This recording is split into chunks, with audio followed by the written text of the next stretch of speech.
วัสดีค่ะก็กลับมาเพจเค้กหม้อแกงอีกแล้วนะคะวันนี้เอาเมนูง่ายๆมาอีกแล้วนะคะสำหรับคนที่มีกล้วยงอมๆอยู่นะคะไม่รู้จะทำอะไรนะคะให้เข้ากับเทศกาลฮาโลวีนค่ะกับเมนูเค้กถาดกล้วยหอมนั่นเองค่ะพร้อมเทคนิคการแต่งหน้าให้อยู่ทนค่ะเราไปเริ่มลงมือกันเลยค่ะ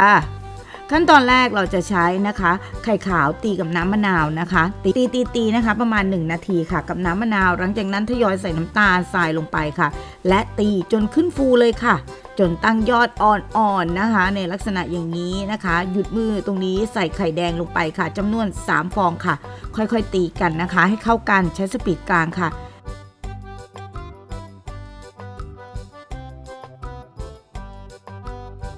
พอตีเข้ากันแล้วนะคะร่อนแป้งเค้กลงไปจ้า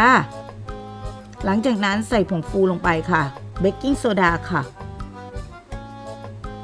ตามด้วยน้ำมันมะกอกนะคะหรือน้ำมันพืชอย่างอื่นได้ค่ะ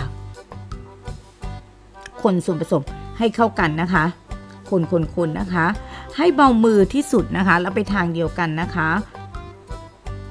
หลังจากนั้นค่ะใส่กล้วยงอมของเรานะคะใครมีกล้วยหอมก็ใส่กล้วยหอมใครมีกล้วยน้ำว้าก็ใส่กล้วยน้ำว้านะคะคนให้เข้ากันอีกรอบหนึ่งนะคะหลังจากนั้นไปเทใส่พิมพ์กันเลยค่ะ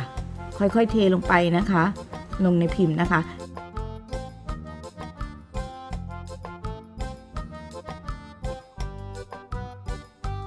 และเคาะค่ะ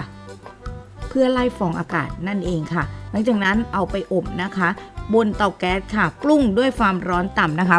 ในหม้อนะคะ50นาทีถ้าใครอบนะคะก็จะใช้เวลาอยู่ประมาณนะคะ15นาทีนะคะไฟบนล่าง185องศานั่นเองค่ะนี่ค่ะเค้กเราสุกแล้วนะจ๊ะเอามาคว่ำกันเลยค่ะนี่ค่ะเราจะได้เนื้อเค้กฉ่ำๆอย่างนี้เลยนะคะหลังจากนั้นรอให้เย็นค่ะปาดวิปปิ้งครีมลงไปเลยค่ะค่อยๆปาดให้ทั่วนะคะ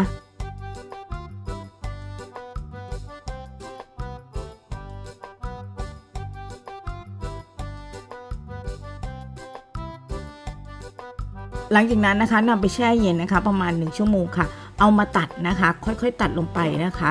ตัดลงไปในลักษณะอย่างนี้แล้วแต่งหน้า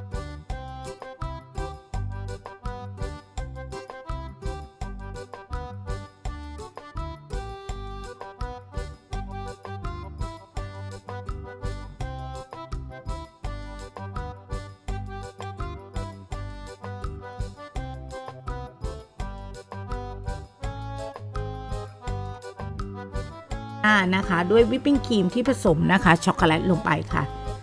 นี่ค่ะเป็นฮาโลวีนนั่นเองค่ะเป็นเมนูไอเดียสำหรับคนที่มีกล้วยหอมเหลืออยู่นะคะหรือกล้วยน้ำว้างอมๆค่ะลองไปทำกันดูค่ะเจอกันใหม่คลิปหน้าสวัสดีค่ะ